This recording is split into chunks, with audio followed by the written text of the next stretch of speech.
अब यही लोग विरोध कर रहे हैं हमें मुदास का, क्योंकि इनका दानंद फेल हो गया, सत्यार प्रकाश फेल हो गया और वेद का अनुवाद फेल हो गया।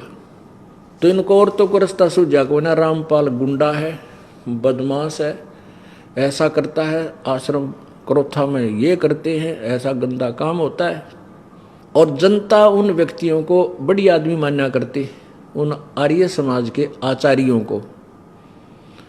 आर्य समाजी बुरे नहीं, आर्य समाजी कौन है? वो तो अपने जनसाधारण जनता है, भोली भाली है, अपने नाते रिश्तेदार हैं, भाई हैं, बहन है, मामा है, फूफा है, कोई बुआ का बेटा है, बेटी है।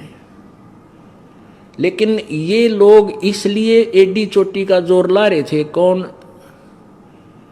आचार्य लोग, कि ये तुम्हारे ही अनुयायी तुम्हें बार बार प्रश्न करेंगे कि तुम क्या आचार्य हो, तुमने आज तक सत्यार प्रकाश नहीं पढ़ा ढंग से, और किस आओ मैं ऋषि था जिसने वेदों का डंगा कर रखा, ये पता लगेगा। तो इनको ये समस्या आ गई कि तुम्हें चंदा मिलना बंद होगा और तुम्हारी ये वेद बिकने बंद हो जाएंगे, सत्यार प्रकाश बिकता नहीं, और तुम्हारी रोजी रोटी गई, साथ में या प्रभुता गई आचार्य पदाली। तो उन्होंने उसका ये दुरुपयोग किया, आसपास के क्षेत्र में जाकर हमारे बारे में झूठी अफवाहें फैलानी शुरू की। अब जनसाधारण हमारे तक पहुंचा नहीं, किसी के पास समय नहीं कि देखते ना जाकर वहां पर, क्योंकि हम 3 दिन आश्रम को सबके लिए खुला रखते हैं। 4 दिन, एक दिन पहले भी आ सकते हैं जब समागम होते हैं, 4 दिन 3 दिन का कोई आओ। बीच में हम अनुपदेशी को नहीं आने देते। क्यों नहीं आने देते? क्योंकि उस दौरान हमने प्रत्येक व्यक्ति को समय देना है बात करने का, मिलने का, कोई दुख दर्द पूछने का। उतना ही समय मुश्किल से पूरा होता है। अन्य व्यक्ति से हम नहीं मिल सकते। अगर उसने कोई बात ज्ञान जानकारी करनी है तो वो देख सकता आश्रम को आकर के परमिशन लेकर, और ज्ञान समझना है तो हमारी बुक ले जाकर देख सकता है। ऐसा नियम हमने बना रखा है। और ये हमारा जो संघर्ष था ज्ञान और अज्ञान का,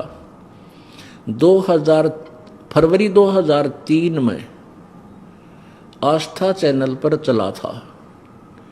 सबसे पहले विरोध इन्हीं लोगों ने किया, क्योंकि इनकी पोल डायरेक्ट खुल रही थी, और हाउल्ला करके वो हमारा प्रसारण बंद करवा दिया। फिर हमने गांव-गांव, नगर-नगर में, बड़े-बड़े शहरों में जाकर के सत्संग शुरू किए। इन्होंने अन्य वर्ग को फिर और भ्रमित करके, यमुनानगर हम सत्संग कर रहे थे हरियाणा में, तो वहाँ हमारे साथ फिर ऐसे बदतमीजी करवाई, दुनिया को भरमा कर वहाँ विरोध करवा दिया। तो हमने झगड़े के डर से कि ये लोग चाहते हैं इनका तनाश हो लिया, क्यों रोजी रोटी गई इनकी, ये हमारा करवाना चाहे हैं। डूबता आदमी को बचाने वाले को ही डुबोया करता। हम इनको बचाना चाहे हैं कि तुम अपनी भक्ति कर लो, इस आचार्य पद न भूल जाओ, मृत्यु के बाद ये पद की तक काम नहीं आओगा। परमात्मा की भक्ति करो, राजा को भी भक्ति करनी चाहिए, रंग को भी करनी। पर ये तो आप तो डूब लिए, हमें भी डुबोना चाहने के दाव में रहे। फिर हमने सतलोक आश्रम क्रोथा में ही रहकर प्रचार करना प्रारंभ किया। सीडी भरनी शुरू कर दी, जनसाधारण तक पहुंचाने लगे। समाचार पत्रों में लेखन भी कार्य शुरू कर दिया। समाचार पत्रों ने हमारा शुरू में बहुत सहयोग दिया।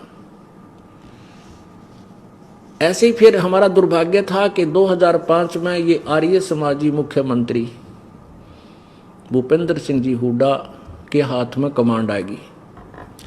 ये अपने सतर का आदमी बुरा नहीं है, यो इन आचार्यों को आर्य समाजी होने के नाते अपने मुखियाओं को हर एक आदमी सत्कार करता है और अच्छा मानता है। अगर अच्छा ना मानती ना पहले रिजेक्ट कर देंगे, तो घने अच्छे मान्या करता और सच्चे आदमी मानता था। और ये स्वयं भी बहुत धार्मिक व्यक्ति है। देखते हैं इनको, कहीं मंदिर में जा रहे हैं, कहीं कुछ दान कर रहे हैं, बड़े अच्छी आत्मा के हैं। तो इस अच्छी आत्मा को इन नकलिया ने इतना बिगाड़ दिया ऐसा गुमराह कर दिया कि इस व्यक्ति ने, अच्छे व्यक्ति ने ऐसा दुष्कर्म करवा दिया, ये सतलोक आश्रम बरवाला को बंद करवा के इतना पाप इकट्ठा कर दिया, शायद इसको कई जन्मों में भी समाप्त ना कर सकेगा। और करवा दिया इन दुष्टों ने, जो झूठे कपटी हैं, अपनी रोजी रोटी के लिए दुनिया को भ्रमित करते आ रहे हैं शुरू से ही, आज से नहीं। तो पुण्यात्माओं, बस इतनी बात थी। इन व्यक्तियों ने जो गुरु पद पर, आचार्य पद पर पहुंच गए, गुरु कहो चाहे आचार्य, ये इस टाइप के व्यक्ति हो जाते हैं। इनको ना समाज सुधार से कुछ लेना देना, ना इनको समाज कल्याण से कुछ लेना देना। इन तो अपनी रोजी रोटी और अपनी मान बढ़ाई से ही संबंध रहता है, ताल्लुक रहता है। पुण्यात्माओं, परमेश्वर की महिमा बताते हैं गरीबदास जी, दास गरीब साहेब दुखते धड़े। परमात्मा उस तरफ होते हैं जो सच्चे होते हैं, सत्य पर डटे होते हैं। भगवान के भक्तों का मार्ग दुखदा होता है, यानी भारी पलड़ा होता है। और सांसारिक दृष्टि से हम मानते हैं राजा को सबसे बड़ा भारी, लेकिन भगवान की दृष्टि से मैं भगत सबसे बड़ा, उसके हृदय का टुकड़ा होता है। जैसे प्रहलाद के साथ क्या हुआ था, प्रहलाद का और उसके पिता का यही रोड़ा बन गया। प्रहलाद कहता था कि पिताजी, पहले तो मैं आपका पुत्र हूं, मुझे ये विरोध करना ही मेरी नालायकी है, अगर ये झूठा कर रहा होता मैं। लेकिन परमात्मा परमात्मा है, आप एक जीव हो और आपने केवल परमात्मा की भक्ति करके थोड़ी सी शक्ति चार्ज कर रखी है, बैटरी चार्ज कर रखी है। और अब आप निरे पाप कर रहे हो, ये बैटरी डिस्चार्ज हो जाओगी, तब आप जीव के जीव रह जाओगे। आपकी साधना से, आपके नाम से जीव कल्याण नहीं हो सकता, मैं नहीं मान सकता। अब उस मान बढ़ाई के भूखे ने, हिरण्यकशिपु ने देखा कि उनके उन गुरुओं ने भ्रमित किया कि राजन, आपका ही बेटा नहीं मानेगा तो जनता आपको कैसे आदर देगी। अब राजा ने अपनी मान बढ़ाई की खातिर अपने बेटे को मारना भी उचित समझ लिया। अरे तेरा गजब हो, कुछ भी बुद्धि से काम नहीं लिया और वो यातनाएं दी, कलेजा हिल जाता है उस प्रहलाद के दुख को सुनकर। और सहयोग दिया उसकी बुआ ने भी, सब संबंधियों ने भी उसको मारने में सहयोग दिया, लेकिन फिर भी वो सफल नहीं हो पाए। क्योंकि जिसके सिर पे प्रभु का हाथ होता है, उसको मारने में व्यर्थ प्रयत्न करने वाले अपने पाप कमाया करते हैं। और जब हद से बात होगी, उस परमेश्वर ने स्वयं आना पड़ा और उस पाप आत्मा की आंत काट के फेंकना पड़ा, मारना पड़ा, स्वयं आना पड़ा मालिक ने। तो पुण्यात्माओं, परमेश्वर ने वो दया की है। अब सत्य की विजय हुई। सतलोक आश्रम क्रोथा हमें बाई इज्जत हाई कोर्ट से वापस प्राप्त हो गया है। उसको बिल्कुल बर्बाद कर दिया इन लोगों ने, सारा सामान चुरा लिया, प्रशासन ने चोरी करवाया। पुलिस वहाँ बैठी है और एसी तक उतार कर ले गए। क्या वह गोज मंगाल के ले गए? इन्हें खुद उतरवाए हैं। तो वो तो हम इन पर केस डाल दिया है और फिर दोबारा डालेंगे। शॉर्टेज जितनी मिलेगी इनको नाकुचने चुबाएंगे। ये आगे किसी को फिर ऐसे खुल्लम खुल्ला तंग नहीं करेंगे।